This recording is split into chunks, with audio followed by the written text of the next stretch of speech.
I never thought I'd be that guy, the one second-guessing his wife's every word, watching her every move. But here I was, driving home late from work, ruminating over the woman I'd known for 15 years, wondering who she really was. And then I had built a life together, bought a home, raised our daughter, and settled into the familiar rhythm of married life. Sure, we had our struggles, and there were times I thought we'd drifted too far from where we started, but nothing like this. Nothing that made me doubt everything I thought I knew about her. It started with small things, things any husband might overlook if he wasn't paying attention, and used to be predictable. Early to bed, usually watching one of those crime dramas or reading a book before nodding off by 10. But over the past few months, she developed a new habit. Work nights, she called them. One night a week, she'd disappear in the evening, claiming she had to stay late at her office for department meetings. At first, I didn't question it, and was a graphic designer for a marketing firm downtown, and I figured extra hours came with the territory. But then there was the night she didn't get home until past midnight. I'd fallen asleep waiting, only to wake up at 12:30 to find her creeping into bed, hair damp from a shower, smelling faintly of perfume I hadn't given her. Long night? I mumbled, still half asleep. Yeah, she murmured back, voice tight. We had a deadline, and I ended up staying to help a coworker. She sounded plausible enough, but something felt off, like there was a crack in her story she was covering too quickly. But I pushed the feeling aside, told myself I was overthinking. I wasn't the jealous type, never had been. But those little moments started to stack up, one by one, each one tugging at a corner of my mind until they couldn't be ignored. It was after the third work night that I first felt that unsettling prickle of doubt. She was on her phone constantly, glued to it even when we were sitting in front of the TV or eating dinner together. She'd laugh quietly to herself, fingers flying across the screen, but when I asked her what was so funny, she'd just shrug, saying, "Oh, it's just a friend." I began to notice how she'd keep the phone face down on the table whenever she left the room, which wasn't her usual habit, and had always been open, never hiding her phone or fussing about privacy. We didn't keep secrets, or so I thought. One Sunday night, curiosity got the better of me. She'd left her phone charging in the kitchen while she took a shower. It was locked, of course, but as I stared at it, I realized I didn't even know her passcode anymore. Somewhere along the way, she'd changed it. That one small realization sent a cold shock through me. It wasn't just the work nights, the laughter at texts, or even the perfume that lingered longer than it should. It was the fact that she was shutting me out piece by piece, bit by bit, and I hadn't even noticed it happening. The following week, I came home earlier than usual, curious to see if I could catch her in one of these secretive moments, and was sitting on the couch, scrolling through her phone. She didn't notice me come in, so I stood quietly for a minute, watching her face as she read. She was smiling, that kind of warm, unguarded smile she used to have for me. But the moment she saw me, her expression changed, as if she'd been caught doing something she shouldn't. "Hey," I said, trying to keep my tone casual. "Everything all right?" "Oh, yeah," she replied, quickly locking her phone. "Just checking work emails." I nodded, feeling the weight of that lie settle between us. Work emails don't make you smile like that. As the days went on, I found myself obsessing over every little thing she did. She'd spend longer in the bathroom getting ready, even on her work nights, fussing over makeup and clothes she didn't usually wear to the office.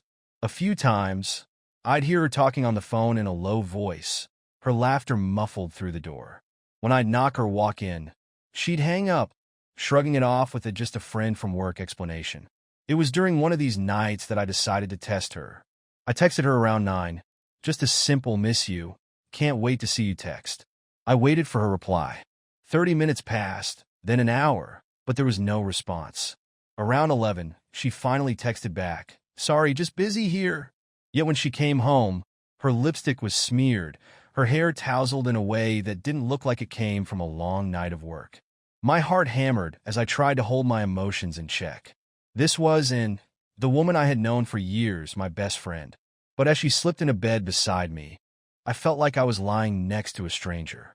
It was late on a Wednesday night when the truth started to reveal itself in fragments.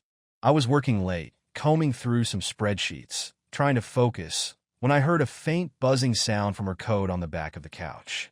Her phone was vibrating with an incoming call. My hands went cold as I picked it up, glancing at the screen.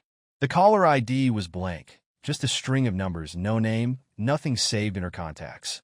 Without thinking, I took a screenshot, setting the phone back down as if it were something fragile that could explode.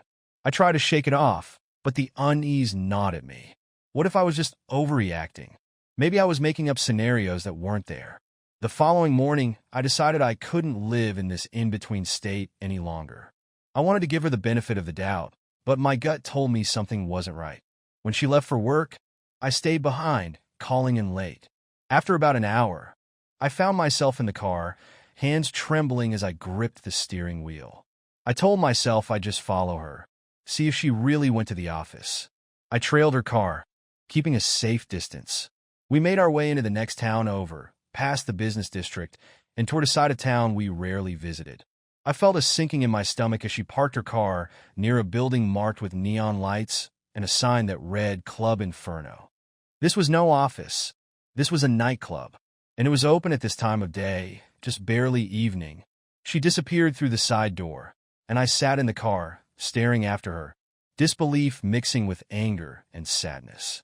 I don't know how long I stayed there, hands shaking on the steering wheel, mind racing with questions and fear. Part of me wanted to storm in, demand answers, but another part knew I had to hold back. I didn't want to confront her without knowing the full story.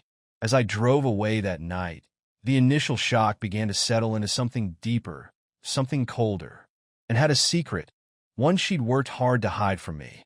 The reality was undeniable, and I could feel a plan beginning to form in my mind. I wouldn't confront her, not yet. I'd get to the bottom of this, whatever it took. If she was leading a double life, then I'd find out every last detail. And when I did, she'd have no place to hide. It was one thing to suspect, to have a few suspicious details crop up here and there, but it was something else entirely to sit outside that club, knowing and was inside, living a life she hadn't thought I deserved to know about. My hands gripped the steering wheel as I sat in the parking lot, my mind racing through every possible scenario. Why would it need to be here of all places? The possibility of her actually working here felt too far-fetched, but I couldn't shake the gut feeling that this was exactly what she was hiding. The night air was cold, sharp, and yet I felt numb. The sign on the building, Club Inferno, pulsed in a red glow that felt eerie against the stark darkness around it. The patrons walking in were a mixed crowd, men in suits, women dressed to catch the eyes of others, all of them with an energy I couldn't understand. I glanced down at my phone and saw her last text to me from earlier that evening. Late night again. Don't wait up. It echoed in my head as I watched the strangers file into the club. I was here for answers, but I wasn't ready for what I'd find. After waiting in the car until the anticipation became unbearable, I stepped out, keeping my distance as I headed toward the entrance. The doorman gave me a once-over before waving me in, and I tried to look casual, like I knew what I was doing. Inside, the club was dimly lit, the smell of stale smoke and cheap perfume hanging heavy in the air. I was suddenly out of place, just a man wandering into a world he didn't belong to. But I wasn't here for the drinks or the music. I was here to find her. I took a seat near the back, in a spot where I could watch the main stage without drawing attention to myself. The thumping bass of the music filled the room, drowning out the thoughts clamoring for attention in my mind. And then, after what felt like an eternity, I saw her. She walked onto the stage, her movements smooth, confident. She wore a dark wig, styled in loose curls, and heavy makeup that shadowed her face in a way that made her look like someone else entirely. She wasn't the woman I'd known for 15 years. Here, she was somebody else, a woman I'd never seen before, a stranger in my wife's skin. My chest tightened as I watched her dance, moving in ways she never had for me, not even when we were younger. She was graceful and comfortable, owning the stage, drawing the eyes of the crowd with every sway and turn. The men around me watched, captivated, and it took everything in me not to stand up, to walk away from this twisted performance. But I couldn't. I was transfixed, a morbid curiosity keeping me in my seat. forcing me to confront the truth she'd hidden so carefully. As the song ended and the lights dimmed, she slipped off stage and disappeared through a door on the side. I watched, still in shock, feeling betrayed and angry. I wanted to follow her, to confront her right there in the back rooms of this sleazy club, to demand answers for the betrayal she'd orchestrated so carefully. But something in me resisted the urge. I wasn't ready, not yet. I stayed in the shadows, waiting to see if she'd come back out, but she didn't. A part of me wondered how long she'd been living this secret life. Had it started recently, or had I missed this for years? I recalled the way she'd been so distracted lately, the way she'd grown distant, and a wave of anger surged through me as I pieced together each moment that now took on a new, darker meaning. Eventually, I couldn't stand it any longer. I pushed through the crowd and made my way out, the noise of the club fading behind me as I stepped back into the night air. The chill hit me harder this time, slicing through the numbness, waking me up. As I drove home, the weight of her lies settled heavily on my shoulders, and my mind raced with questions I had no answers to. I thought I knew the woman I was married to, but now I realized I'd only seen a small piece of her.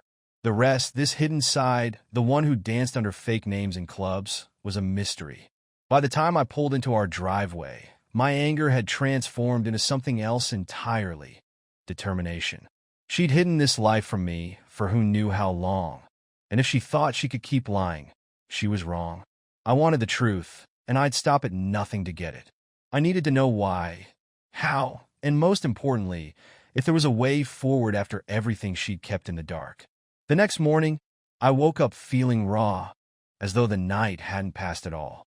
My mind was racing, still replaying what I'd witnessed, and was out in the kitchen when I walked in, humming softly as she poured herself a cup of coffee, the scene painfully normal.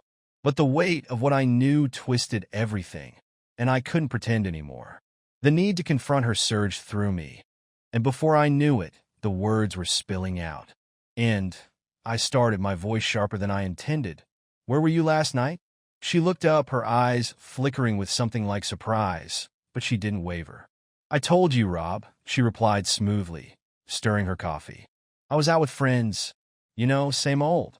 It was like she was daring me to believe her. But I wasn't here to play games, and I felt anger rising as I thought of how casually she lied. "Try again. I know exactly where you were." And her hand froze mid-stir, the spoon clinking against the side of the mug. She looked up, and there it was, a flash of something raw, a look I'd never seen before. But she didn't deny it, and in that moment, I felt a dark satisfaction as I watched her armor crack. "I followed you last night," I continued, my voice quieter, the hurt slipping through. "I went to Club Inferno, and I saw you on stage, dancing for strangers, using a name I've never heard of." She set down her cup carefully, and after a beat, she sighed. "Rob, it's not what you think." Her voice was softer now, but it didn't bring me any comfort. "It's just a side gig. I did it for the money, nothing else."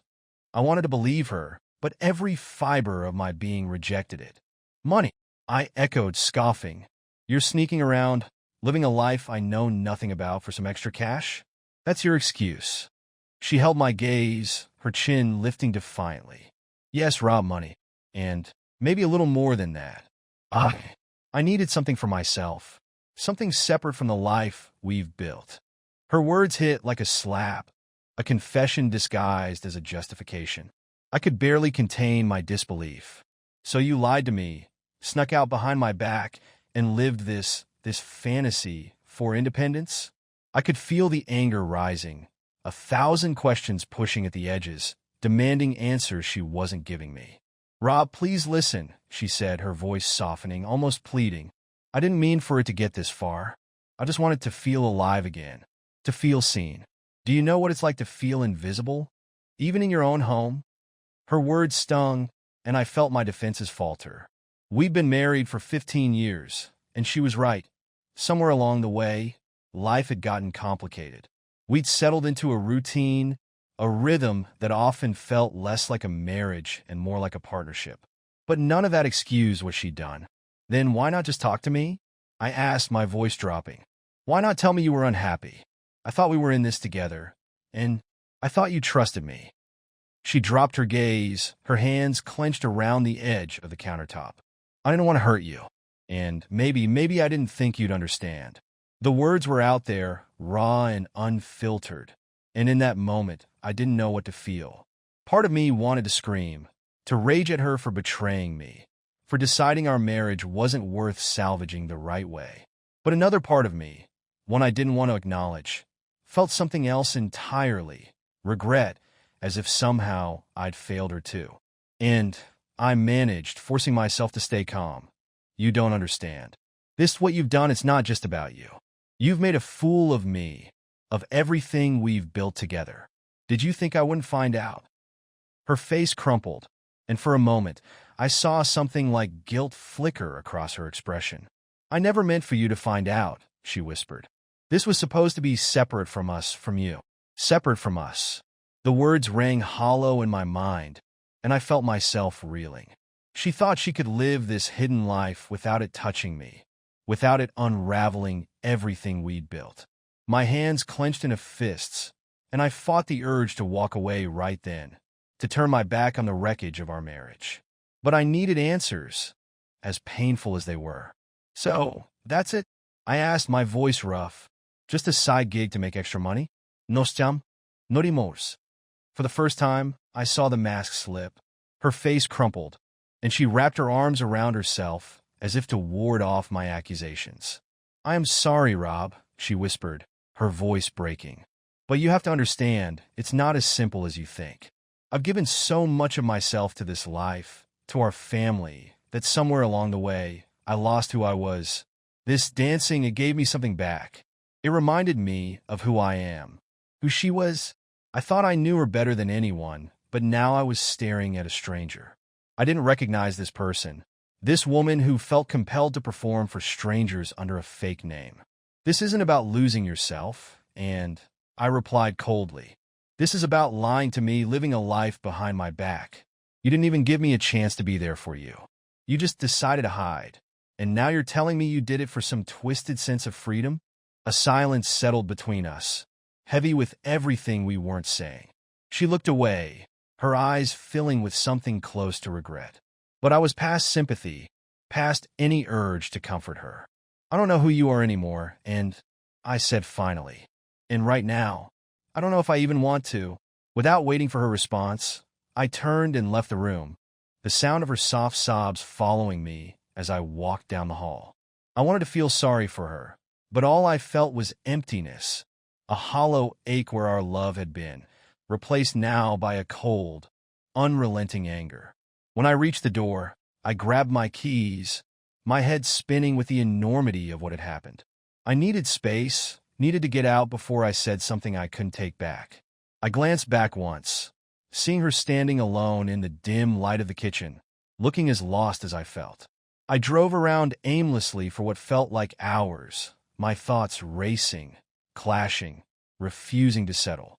Images of and on that stage, of her slipping into a life I knew nothing about, played over and over in my mind, taunting me. I couldn't unsee it, couldn't undo the damage it had done to the life I thought we shared. Eventually, I found myself back in the driveway, the car engine humming quietly as I stared at the house. I didn't know what I'd do next, or if our marriage could survive this betrayal. But one thing was certain, everything had changed. I couldn't shake the images of and at the club from my mind, her hidden life lingering like an open wound. The way she carried herself there, the confidence and secrecy, it was like looking at someone I'd never met before. I tried to push it all down, to forget what I'd seen, but the questions came relentlessly, demanding answers I didn't have. I needed to understand how she had fallen into this life, and more urgently, what else she was hiding. The need for clarity drove me to do something I never thought I would. I decided to dig deeper. I told myself it was to protect our family, to find out if this world she was tangled up in held any real threat. But maybe, on some level, I wanted to find something worse, something that would justify the feelings of betrayal and anger that were eating me alive. That evening, after hours of wrestling with the decision, I finally called an investigator. The man, a friend of a friend, was straightforward and thorough. After listening to the bare bones of my story, he promised to look into Anne's life outside of our home. He didn't seem surprised at all, which bothered me, but I pushed it aside, focused on one thing: learning the full extent of Anne's deception. Within days, he called me back, his voice calm, yet tinged with something that set my nerves on edge. "Rob, I have some information.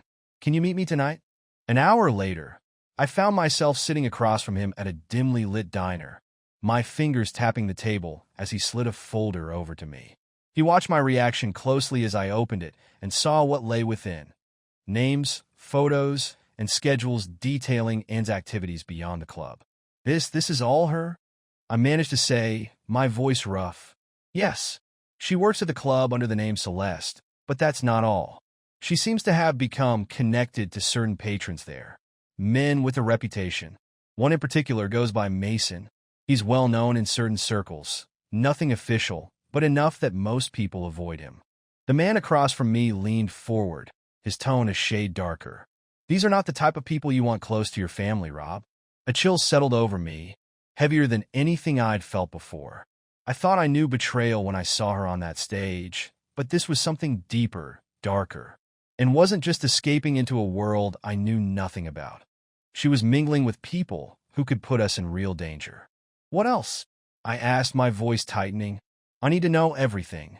The investigator gave a slight nod and continued. "She's not seeing this guy Mason outside of work, at least not that we can tell. But they're close.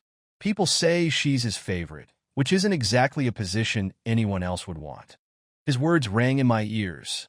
I looked down at the photos, the grainy black and white images of, and no, Celeste, laughing with strangers, mingling with people who looked like they belonged in a different world entirely. I wanted to look away, to shut the folder and leave, but I couldn't. This was my life too, as twisted as it had become, and I needed to face it. "I'm not sure what her intentions are," the investigator said, "but from what I gathered, she's in deep enough to put you and your family in potential harm's way if things go wrong." The implications weighed heavily. There were photos of her in the club, taken on nights when she'd told me she was out with friends, even a record of a late payment she'd made to someone in the club's management. I felt like my insides were churning, each revelation sinking deeper than the last. It was worse than I had ever imagined. She wasn't just lying. She was actively risking everything we'd built together. When I left the diner, I barely noticed the cold biting through my coat. I felt numb, hollowed out by the betrayal and the mess she had entangled herself in. My anger pulsed beneath the surface, but there was something else now, too. A fierce protectiveness, a need to shield our family from this, whatever it would take. By the time I got home, the silence of the empty house felt oppressive. I glanced around, each corner of the room, holding memories of the life we had built, a life that was now twisted into something I barely recognized. My hand clenched into a fist as I thought of Anne's double life and the danger she'd brought to our doorstep. In the quiet, the decision solidified. This couldn't go on, not without the truth. If and had somehow justified this life in her mind, I needed to understand why. But this time, there would be no pretending, no sugarcoating or excuses. I was done with her lies and with the version of her that hid in the shadows. When she came home later that evening, I was sitting at the table waiting. The surprise in her eyes when she walked in and saw me there only fueled my resolve. She tried to put on a casual smile, but her eyes betrayed her unease. "Hey, you're up late," she said, trying to sound lighthearted. I didn't respond, just watched her as she set her things down, shifting under the weight of my gaze. "Rob," she finally asked, the uncertainty creeping into her voice. "I need to know the truth," and I said, my voice even, but colder than I'd ever heard it. "About everything." For a moment, she seemed to falter, her confidence slipping. But then, as if remembering her defenses, she straightened and put on that familiar mask of nonchalance. "Rob, what are you talking about?" I reached for the folder and slid it across the table to her. She hesitated before opening it, her face paling as she flipped through the contents. Her mouth opened as if to say something, but no words came out. "How long were you planning to keep this hidden?" I asked, my voice sharp. Or were you just hoping I'd never find out? Her shoulders sagged, and she closed the folder slowly, placing her hands on top of it, as if it was the only thing grounding her. Rob, I can explain. Explain? I cut her off, the bitterness seeping into my tone. Explain how you've been lying to me, living this life with dangerous people, putting our family at risk. I followed you to one shift, but this goes deeper than I ever imagined. She looked away, shame and guilt warring in her expression. It's not what it looks like, she whispered, barely meeting my eyes. Yes, I've made mistakes, but I never meant to hurt you. Then why? I demanded, my patience snapping. Why go to that club, dance for strangers, befriend people who could ruin everything we have? Why do any of it? Her voice dropped, a hint of desperation slipping through her controlled tone. Because, Rob, I wanted to feel alive. I wanted to be someone more than just your wife. Someone noticed. Someone who mattered. The words hit me harder than I expected. There was a trace of vulnerability there. Something genuine beneath the web of lies she'd spun. But that didn't make it any easier to stomach. So, risking our family's safety was worth feeling alive? Was it worth betraying me? And tears shimmered in her eyes, and she looked down, unable to answer. My frustration and anger boiled over, the gravity of what she had done crashing over me in waves. You have no idea what you've done, do you? These aren't people you can just be friends with, and they're dangerous, and now they're connected to us, to our family. She took a shaky breath, a tear slipping down her cheek as she tried to hold herself together. Rob, please, it wasn't supposed to go this far. I never wanted it to. I didn't know how to stop. The admission was a hollow one, lacking the weight I needed to hear. I stood up, unable to look at her any longer. I don't even know who you are anymore, I said quietly, feeling a sadness that rivaled my anger. I don't know if I ever did. Without another word, I walked away, leaving her sitting alone at the table. The silence between Anne and me grew colder, tighter, and more unbearable in the days that followed. After our confrontation, things didn't just settle back to normal. They unraveled even more, the threads of our life together fraying with each passing hour. The anger simmered constantly beneath my surface, ready to explode, and I could feel her resentment rising too.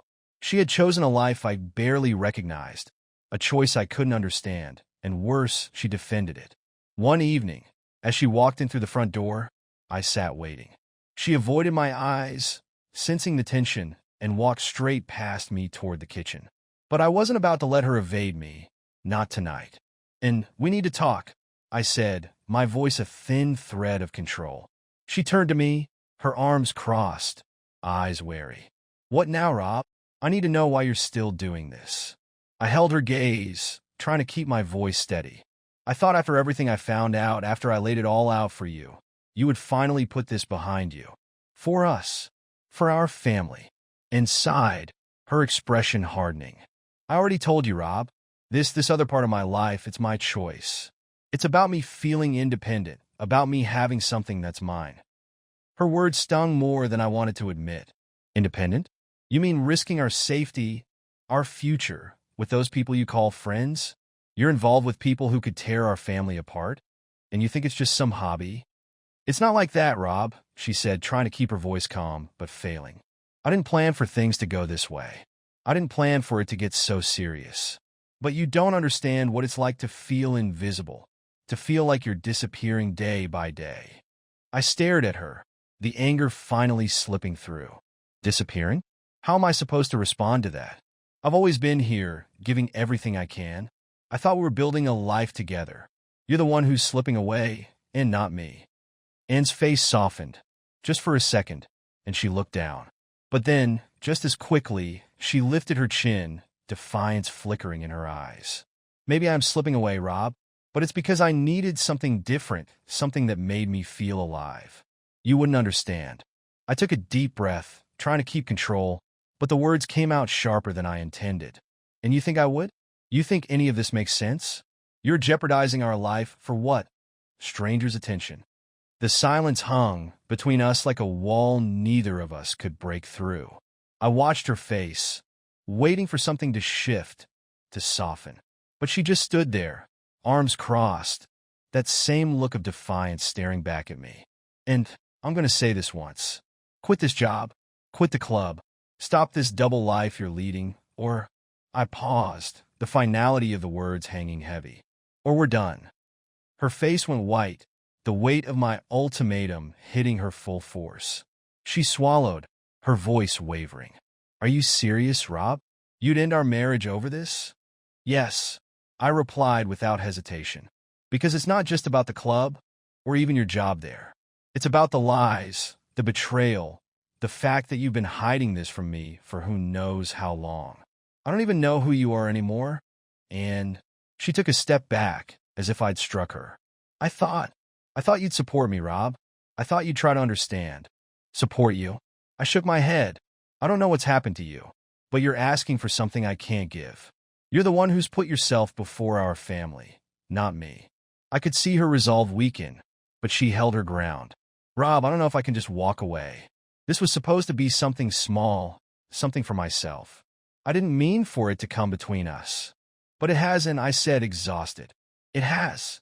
That night, she moved to the guest room, and for the first time in 15 years, we slept in separate beds. It felt like the end of something, like the end of us. The days passed with an unbearable tension that permeated everything.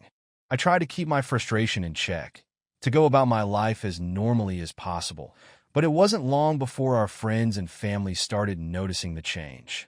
Our closest friend, Tom, pulled me aside after work one day. Rob, is everything all right? You don't seem like yourself lately. I forced a smile, brushing it off. Yeah, just work stress, you know how it is. But he wasn't convinced. Doesn't seem like just work stress, Rob. You've been distracted. And well, she seems off too. I wanted to confide in him, to pour out the entire sordid story, but I held back. It wasn't just my secret to tell, no matter how badly I needed someone to understand. At family gatherings, Ann and I barely looked at each other, the air between us thick with resentment. Her parents, who had always been like second parents to me, exchanged concerned glances, their questions hanging in the air every time they looked at us.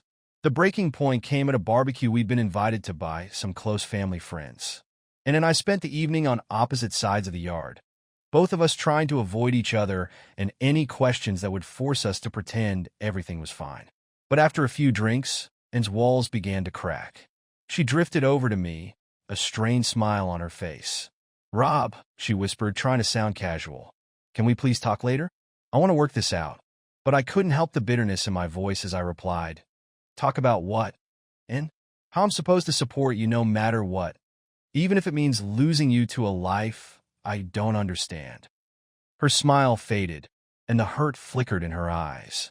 She turned and walked away, and I couldn't bring myself to follow. Later that night, the texts started pouring in from friends and family members who had been at the barbecue. They all wanted to know what was wrong, why Ann and I had been so distant, if there was something we weren't telling them.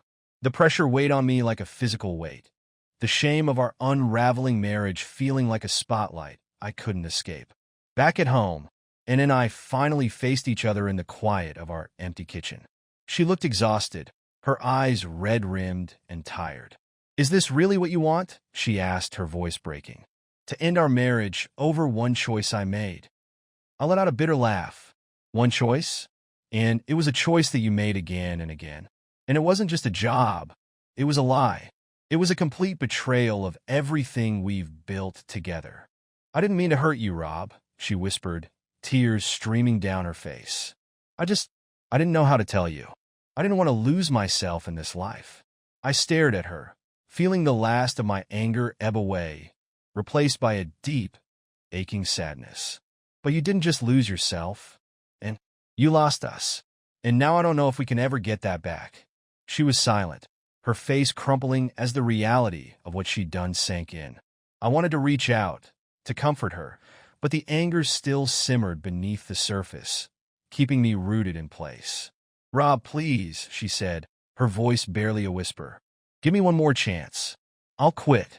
I'll walk away from the club. Her words hung in the air, and for a moment, I felt a flicker of hope. But it was too late. The trust was gone. replaced by a gulf that seemed impossible to bridge. I can't, and I said, my voice cracking. I can't just pretend this never happened. You put our family at risk. You lied to me for years. I don't know how to trust you anymore. She looked away, her shoulders slumping as she accepted the truth. I felt a pang of regret. A part of me wanted to take back everything I'd said. But the damage was done, and we both knew it. The ultimatum I'd given her, the choice between our marriage or her double life, still loomed between us, heavy and final. As I drove to my lawyer's office, a deep sense of resignation washed over me. I never imagined it would come to this, sitting across from a stranger, describing the wreckage of a 15-year marriage I'd thought was unbreakable. But here I was, and the weight of the last few months had finally dragged me under. The lawyer, Megan Harris, was sharp-eyed and no-nonsense, the type of person who missed nothing. After listening to my story, she leaned back, her fingers steepled thoughtfully. Rob, I understand how personal this is, but I want to be clear, this case is not just about divorce.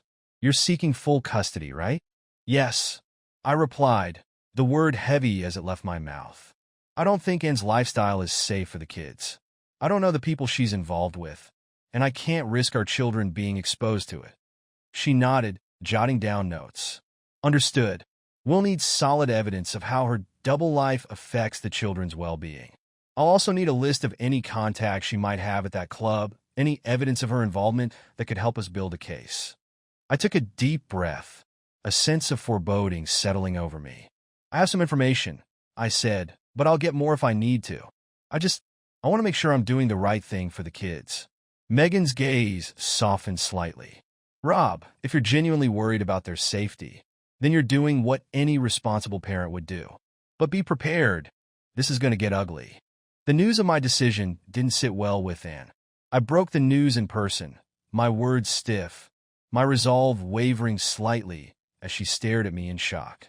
You want custody of the kids? She whispered, her voice laced with disbelief. You're actually going to take them from me? I don't want to do this. But you've put them at risk. This other life you're leading, it's not safe. I can't stand by and pretend it isn't affecting them.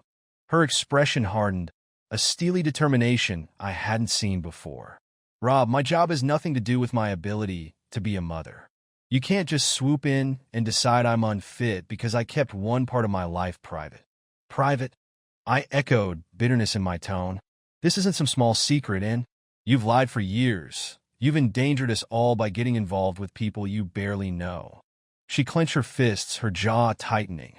You think I don't care about them? About us? I was a good mother and a good wife for 15 years, Rob. Just because I wanted something for myself doesn't mean I'm suddenly unfit. And this isn't about what you wanted, I replied, struggling to keep my voice level. It's about what you've done and what it means for our family. Her face crumpled, and for a moment, I almost reached out to her. But then her expression shifted to something colder, harder. If you think you can take my kids from me, you're wrong. I'll fight you, Rob, and I won't let you tear our family apart. With those words, the battle lines were drawn. We were no longer partners. We were opponents, each one fighting to protect something they believed was theirs. The legal proceedings began with a series of meetings between our lawyers, each one more tense than the last. Megan guided me through each step, meticulously preparing evidence and testimony to make my case airtight. We gathered everything I had about her double life, the texts, photos, and even my testimony about what I'd witnessed at the club. Anne's lawyer wasn't far behind. They countered every claim we made, casting doubt on whether her job had any impact on her ability to parent. They tried to paint me as overbearing and controlling, someone who couldn't handle the idea of a wife with her own interests. And, with her lawyer's support, argued that I was trying to make her choices seem dangerous when, in reality, I just couldn't accept her independence. The courtroom sessions were grueling, each hearing dredging up more pain, more secrets, and more bitterness. I could barely stand to look at Anne as she testified, painting herself as the wrong party, insisting that her job was simply a part of who she was and that it didn't make her an unfit mother. Her words were calm, collected, but I could see the cracks beneath the surface, the frustration, the anger, the desperation to keep her world from falling apart. In one session, her lawyer called on her to share her view of our marriage. I watched as Anne's face softened, a look of nostalgia crossing her features. "We had a good life, Rob and I," she said, her voice filled with a longing I hadn't heard before. "But over time, things became predictable. I needed something to remind me of who I was, of the dreams I'd let go of." It was hard to hear, harder than I expected. In some way, I knew she was telling the truth. But that truth was laced with betrayal, and no amount of nostalgia could change that. Our friends and family found themselves dragged into the mess. Friends who had known us for years were called to testify about our relationship, about who we were as parents. The scrutiny was unbearable, each friend taking sides, offering insights they had no right to share. The division was clear. Some felt I was overreacting, while others thought and had gone too far, losing herself in a life that didn't fit with who we were. One day, I came home to find my sister, who'd flown in to support me, sitting at the kitchen table, her face pale with worry. "Rob, are you sure about this?" she asked, her voice hesitant. "Are you sure this is what you want?" I stared at her, feeling the weight of my choices pressing down. "I don't know anymore, Claire," I admitted. "I know what she's done, and I know I can't let it slide. But I never thought it would come to this." She squeezed my hand, a sympathetic look in her eyes. "Whatever happens, just remember you're doing this for them. You're doing it to protect your family." Her words gave me strength, but the doubt lingered. I didn't want to destroy and to rip apart everything we'd built. But I knew that if I backed down, I would be giving up on the one thing I couldn't compromise, the safety and stability of our children. The final day in court arrived, and the tension was palpable. Both sides had presented their cases, each of us having shared everything we could, laid bare every painful truth. As the judge prepared to issue his ruling, I looked over at Anne, her face drawn and tired, a reflection of the exhaustion I felt in my bones. I could see the same memories flashing through her mind. The birthdays, the family trips, the late nights we'd spent planning our future together. We had been so much more than this bitter courtroom drama. But those memories felt like fragments of a life that no longer belonged to us. The judge's voice broke the silence, his words ringing out across the courtroom.